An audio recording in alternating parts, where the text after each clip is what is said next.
Hello and good morning, everyone. I've had a few emails regarding a couple questions within the homework for Chapter 6.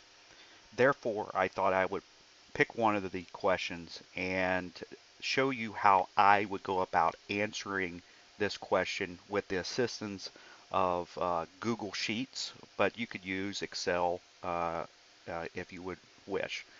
But problem 611 deals with a cost-cutting proposal. I've copied my information into the spreadsheet.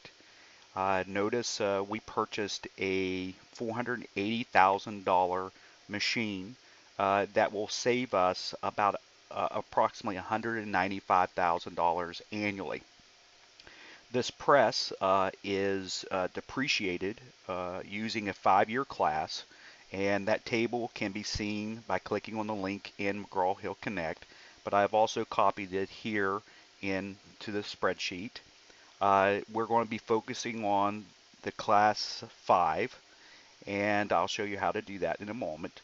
But after the 4-year project, the salvage value will be 81,000. And as a result of this project, we will need to increase our working capital, primarily inventory, for 21,000 initially, and every year after that by $2,600. But we'll get that back at the end of the 4-year period.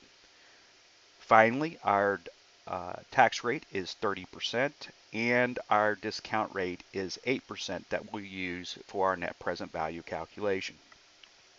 The first thing that I did here in the calculation of net present value, I laid out and did a depreciation schedule, $480,000 times the 20% for the year 1, 32, 19.2, and so on for each of the 4 years.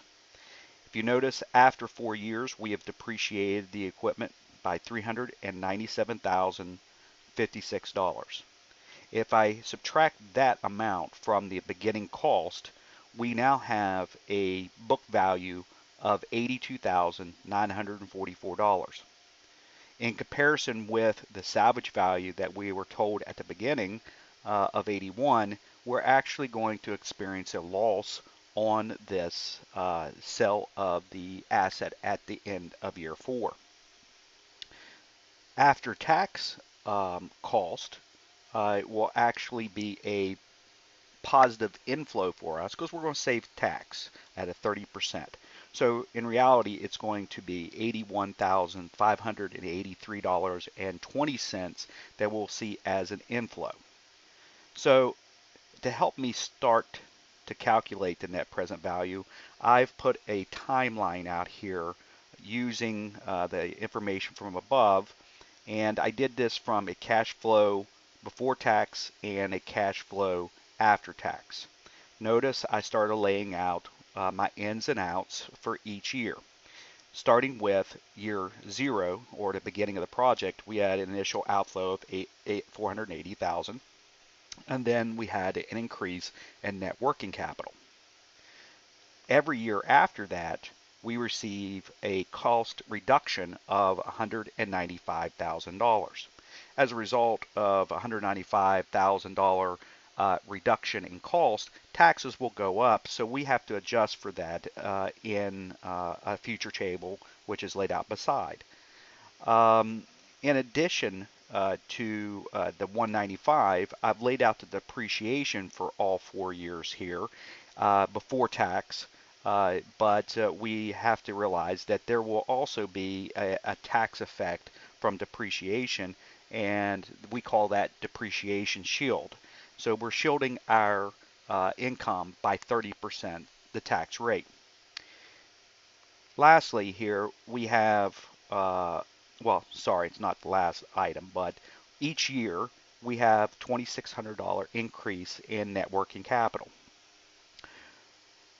But at the end of those 3 years, we will receive the inflow back into the company of the working capital we laid out for the new machine. So I represent that by the the $28,800 inflow in year 4.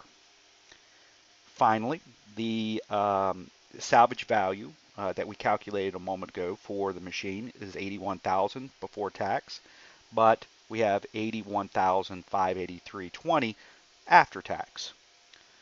All the items in the yellow here reflect the after-tax adjustment at 30%.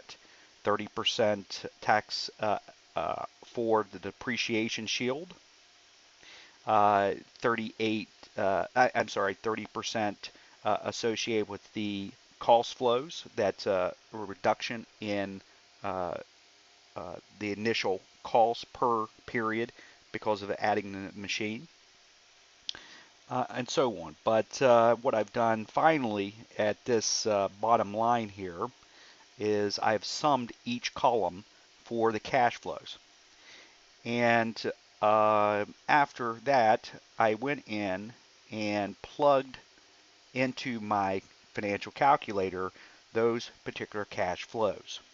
As you can see, 501, 162.3, 162.7 corresponds to what I've laid out here. I've hit the net present value button, plugged in the 8% discount rate, and I have determined that the net present value, based on the information that I have, is $125,853.79. Therefore, as a result, I would go forward with this project because it's going to help maximize wealth for my shareholders. Thank you. Have a good day, and I'll talk to you soon.